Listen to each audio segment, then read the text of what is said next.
반갑습니다. 사인 가족 여러분, 저는 행복을 부르는 사인의 수석 디자이너 자추라고 합니다. 자, 지금부터 컨텐츠를 한번 시작해 보도록 하죠. 자, 우리가 컨텐츠는 전에 말씀드린 대로 포맷을 제가 일상생활에서, 그러니까 매일매일 하루하루 업무가 실질적으로 계속 진행이 되고 있거든요. 피드백 업무들이 진행이 되고 있는데, 그렇게 진행되는 피드백 업무 중에서 좀 공통적으로 여러분들이 좀 아셨으면, 이런 부분들은 이분뿐만 아니라 다른 분들에게도 공통적으로 적용이 될 만한 그런 포인트들이 나올 때마다 그 질문들을 제가 좀 캡처를 해서 거기에 대해서 이런 부분 이렇게 좀 생각을 하시는 게 좋겠다라고 피드백을 드리는 방향으로 진행을 하고자 합니다. 자, 그런 의미에서 오늘은 어디서부터 한번 시작을 할지 보도록 하죠. 자, 제가 이쪽에다가 캡처를 하나 띄워보도록 할게요. 자, 한번 읽어볼까요? 제가 남편에게 받은 상처는 그냥 가슴에 묻고 떠오를 때마다 쳐내는 게 최선인가요? 문득 제가 상처받은 남편의 말과 행동이 떠올라 이혼하지 말아야 할 이유를 찾기가 많이 힘들어요. 근데 문제는 사이가 좋았을 때도 가끔 떠올라 이혼을 생각을 하게 하고 저를 많이 힘들게 했었거든요. 그러다 보니 지금 다시 좋아진다고 해도 그 생각이 계속 떠오를 것 같아요 라는 말씀을 하셨습니다. 정말 많이 받는 질문이에요.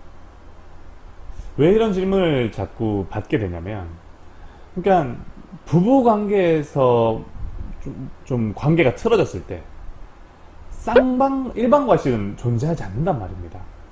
그러니까 내가 잘못을 한 만큼 상대도 분명히 잘못을 한 부분이 있는 거고요.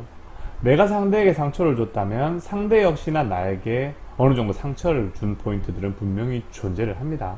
그러니까 쌍방과실이에요. 서로가 서로에게 서운한 게 있다라는 겁니다. 근데 서로가 서로한테 서운한 게 있고 원망스러운 포인트가 있는데, 문제는 입장이 차이가 난다라는 거예요. 하나는 이혼을 원하는 입장, 하나는 이혼을 원치 않는 입장. 그러면 입장이 그렇게 차이가 나게 되면서 어떤 문제가 생기냐면, 이혼을 원하는 입장은 이혼을 원치 않는 사람의 마음을 돌려야지만 내 목표를 달성을 할 수 있는 거죠. 길이 거기 하나밖에 없어요. 근데 이혼을 원치 않는 사람의 입장에서는 어떻습니까?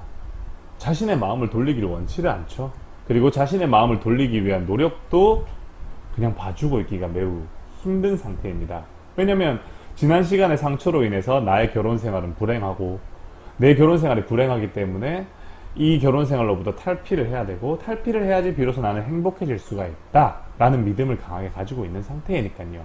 그래서 분명히 둘 다 잘못을 했음에도 불구하고, 너도 나 잘못했고 나도 잘못했으니까 우리가 이 잘못들을 같이 노력을 해서 수정을 해 가자, 그게 맞는 거 아니냐 라는 이런 당위적인 이야기를 상대방한테 했을 때, 상대는 이 당위적인 이야기를 내가 생각하는 것처럼 당연하게 받아들이지를 않는다라는 겁니다. 내가 왜, 나는 이혼을 원하는데 왜 당신이 원하는 것을 위해서 내가 노력을 해야 되지? 라는 입장을 가지는 게 당연하다라는 거예요. 그러다 보니까 잘못을 상대방이 많이 했어도, 뭐 외도를 했다거나, 뭐 도박을 했다거나, 뭐 주식에 실패를 했다거나, 사업을 망해서 빚을 졌다거나, 폭력을, 상대가 분명히 많은 잘못을 했음에도 불구하고 내가 이 이혼을 원치 않는다는 이유로 노력을 혼자만 해야 되는 상황들이 발생을 하는 겁니다. 그러니까 그 과정에서 제 지침을 따라서 이렇게 노력을 하면서 억하심정이 자라나는 거예요. 왜 잘못은 상대방이 했는데 노력은 나 혼자 해야 되지? 와 같이요. 그리고 이분처럼 이렇게 한번 받은 상처는 누구한테 해소를 받지? 누구한테 위안을 받지? 과연 해소가 될까? 등의 생각들을 할 수밖에 없는 거죠. 그러다 보니까 자꾸 내가 과거에 상처받았던 부분들에 집중을 하게 되는 겁니다.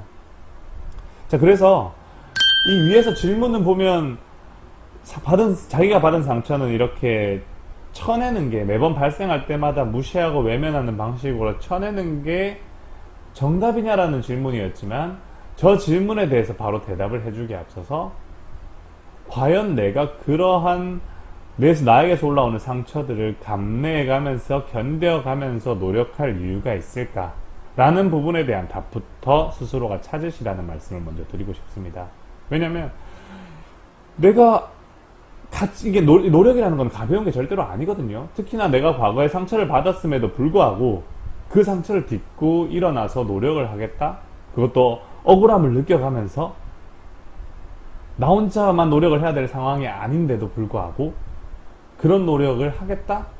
여기에는 굉장히 많은 각오가 필요한 부분이에요. 그러니까 동기가 있어야지 진행을 할 수 있는 부분이라는 겁니다. 근데 이 동기는 남이 결정해 줄 수 있는 게 아니에요. 왜냐면 만약에 선생님 입장에서는 저런 상황에서 어떻게 하고 싶어요? 남편이 외도를 했어요. 근데 저 상황에서 어떻게 하고 싶어요? 라고 물어보신다면 저는 저라면 그 노력 안 합니다 라고 말씀을 드릴 수 있을 겁니다. 왜냐면 제 가치는 그 남편이라는 존재가 저에게는 그 정도의 가치의 사람은 아니기 때문에. 하지만 이 가치라는 것은 사람마다 다른 부분이잖아요. 어떤 사람은 A라는 것에 더 많은 가치를 두고 살아갈 수가 있고 어떤 사람은 B라는 것에 더 많은 가치를 두고 살아갈 수가 있다는 거죠.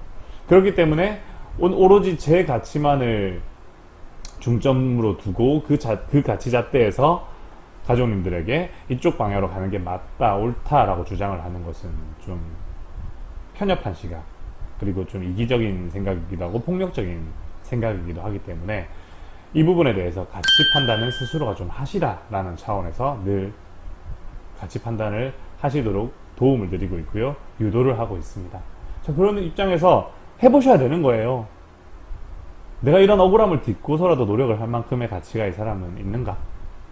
그리고 여기에 대한 답은 스스로가 찾아주셔야 됩니다. 그래서 그래, 이 사람이 분명 나한테 많은 잘못은 했지만 과거에 나에게 잘했던 모습도 있었고 그리고 나는 이 가정을 꼭 지키고 싶어 라는 그런 여러 가지 자기만의 이유가 성립이 되었을 때 그러면 그 원하는 목표, 이혼 위기를 극복하기 위해서는 무엇을 해야 될 것인가 라는 부분을 제시를 해드릴 수가 있고 그 차원에서 봤을 때 감정 관리를 내가 내 선에서 좀 하는 게 최선일 것이다. 상대방에게 나의 감정을 치유해달라고 요청을 하고 부탁하기보다는 내 스스로가 하는 게 맞을 것이다 라는 차원의 이야기를 먼저 드릴 수가 있다는 거죠. 아시겠습니까? 자, 그래서 거기에 대해서 만약에 여러분이 그래, 분명히 저 사람이 상처는 줬지만 그리고 이 과정이 일방적으로 노력해야 되는 좀 억울할 수도 있는 과정이지만 그럼에도 불구하고 내가 최선을 다해야겠다라는 마음이 생겼다라고 한다면 저는 거기에 대해서 확실하게 말씀드릴 수 있는 거는 감정관리는 스스로 하셔야 됩니다. 왜냐면 상대방은 내 감정을 보듬어주고 다독여주고 치유해줄 의지가 없기 때문에요. 그리고 그것을 요청하면 그 요청을 매우 불쾌하게 생각하고 부당하게 생각하고 부담스럽게 생각할 테니까요. 왜냐면 상대방은, 남편은 나와 관계를 단절하고 싶으니까. 그래서 이거를 요청을 하는 순간부터 상대방한테 기대를 하고 요구를 하는 순간부터 나는 실망할 소지들이 많아지고 왜냐면 상대방은 내가 원하는 기대를 들어주지 않을 테니까요. 그리고 상대는 그 요청들에 의해서 점점 부담감이 커지면서 마음의 거리가 더 많이 생기게 될 것이다. 그래서 감정관리는 내가 해줘야 되는데 그 감정관리를 어떻게 할 것이냐, 이 감정관리라는 차원에서 접근을 하면 많은 분들이 오해부터 하고 시작하시는 분인 경우가 많습니다. 어떤 오해를 많이 하시냐면 감정관리란 마음의 상처들을, 불편한 감정들을 치유를 통해서 혹은 해소를 통해서 더 이상 발생하지 않는 완전히 아무런 상태가 돼야 된다라고 접근을 하시는 부분들이 많아요. 하지만 사람의 상처는 한 번 발생한 이상 끊임없이 나에게 다음 상황에 영향을 미칠 수밖에는 없습니다. 두뇌가 그렇게 작용을 해요. 부정적인 생각이나 감정이라는 게 인간에게 보면 어떻게 보면 되게 쓸데없는 기능 같잖아요. 뭔가 없어도 되는 기능 같고 부정적인 생각이나 감정은 최대한 안 하면 좋을 것 같고 그런 인식들이 많이 자리 잡아 있으실 겁니다. 근데 부정적인 생각이나 감정이라는 거는 인간이 생존을 위해서 만들어진, 정착된 두뇌의 자기 방어 시스템이에요. 그러니까 우리가 살다 보면 나에게 뭔가 좀 위해를 가하는 상황들도 많을 거고 위험 상황들도 많을 거고요. 나에게 심리적이든 신체적이든 뭔가 스트레스를 준다거나 충격을 주는 상황들이 많이 발생을 합니다. 그러면 그러한 상황들이 한번 발생을 했을 때 웬만하면 그러한 상황들은 피하는 게 좋잖아요. 그러면 그러한 상황들을 피하기 위해서는 그러한 상황들이 발생을 하거나 그러한 상황들이 발생을 할 것 같아 보이는 상황에서 내가 나한테 경고를 해줘야 될 거지 않습니까? 경고를 해줘야지 그 상황을 미리 회피를 할 수 있고 나에게 충격을 주는 대상으로부터 멀어질 수가 있는 거죠. 그런 의미에서 두뇌가 나에게 심리적인 스트레스를 주거나 아니면 신체적인 뭐 충격을 주는 그런 상황들로부터 멀어지기 위해서 그것과 유사한 상황에 대해서 나에게 심리적으로 불편함을 만들어냄으로써 경계하고 회피하게끔 만드는 기능이 바로 부정적인 생각이나 감정이에요. 그래서 이 기능 자체를 제거하지 않는 이상은 부정적인 생각이나 감정이 나에게서 올라오는 것을 막을 수는 없습니다. 즉, 한번 이렇게 상처받아서 그 상처와 관련된 상황에서 안 좋은 생각이나 감정이 올라오는 것은 피할 수가 없는 부분이라는 거죠. 받아들이셔야 한다는 거예요. 근데 이게 이제 치유로서 더 이상 올라오지 않는 상태가 될 것이다 라고 기대를 해버리시게 되시면 그거는 현실과는 조금 다른 기대거든요. 현실에서 이루어지기 어려운 기대인 거예요. 그러다 보니까 나는 이제 기대는 가지고 있는데 그 기대가 현실과의 괴리감이 이제 발생을 하게 되면서 내가 받지 않아도 될 추가적인 고통을 받아야 되는 상황들이 벌어질 수밖에 없다라는 거죠. 그런 의미에서 부정적인 생각이나 감정은 발생할 수밖에 없다라는 사실을 받아들이셔야 되고요. 그러면 나는 어떤 포인트에서 접근을 해야 되냐면 발생은 하되 이게 발생을 한다고 무조건 나한테 필연적으로 영향을 미치는 게 아니에요. 두뇌의 작용에 의해서 발생한 신체의 다양한 현상들은 발생을 한다고 필연적으로 나한테 영향을 미치는 게 절대로 아닙니다. 당장 지금 같은 경우에도 제 이야기에 집중을 하느라 청각적인 자극과 시각적인 자극, 제 영상을 보느라 시각적인 자극에는 영향을 받고 계실 겁니다. 근데 신체에서 발생하는 다른 자극에 지금 영향을 받고 있지는 않았을 거 아니에요. 예를 들어서 발바닥의 촉감을 한번 생각해 보시죠. 지금까지 발바닥의 촉감에 대해서 신경을 쓰고 계셨습니까? 아니었을 거예요. 제가 발바닥의 촉감에 대한 이야기를 꺼내기 시작한 시점부터 거기에 지금 의식이 집중이 되었을 거고요. 의식이 집중되는 순간부터 그래 아까부터 발바닥의 촉감은 느껴지고 있었지 라는 부분이 머릿속에 인식이 되면서 영향을 미치기 시작을 할 겁니다. 그리고 제가 이렇게 말씀하는 중에도 발바닥의 촉감이 영향을 미치고 있으실 거고요. 그러니까 자극은 발생한다고 바로 영향을 미치는 게 아니라 발생한 다음에 거기에 초점을 맞추어 놨을 때 비로소 나한테 영향을 미치는 요소이다.